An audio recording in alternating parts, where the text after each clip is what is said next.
নবী করিম সাল্লাল্লাহু আলাইহি সাল্লাম একদিন উনার দরবার শরীফে বসে আছেন। অনেক সাহাবায়ে আজমাইন সামনে বসা ছিলেন। হঠাৎ করে ভয়ঙ্কর একটা শব্দ হলো। সাহাবীগণ ভয় পেয়ে গেলেন। জিজ্ঞেস করলেন, ইয়া রাসূলুল্লাহ, ইয়া হাবিবাল্লাহ, এই শব্দটা কিসের? এত ভয়ঙ্কর শব্দ হলো। রাসূল পাক সাল্লাল্লাহু আলাইহি সাল্লাম বলেন, এটা একটা পাথরের শব্দ, যে পাথরটা আল্লাহ পাক জাহান্নামের উপর থেকে ছেড়ে দিয়েছিলেন।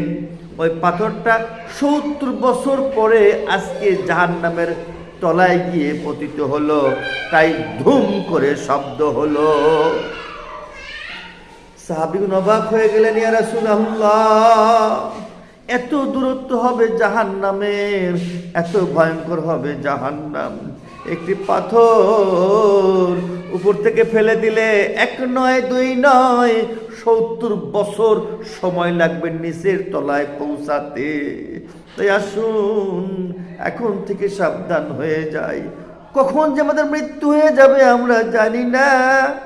এখন থেকেই নামাজ কালাম কোরআন বেশি বেশি পড়ি, আল্লাহ পাকের পথে চলি, নিষিদ্ধ কাজগুলি না করি, রাসূলের দেখানো পথে চলি।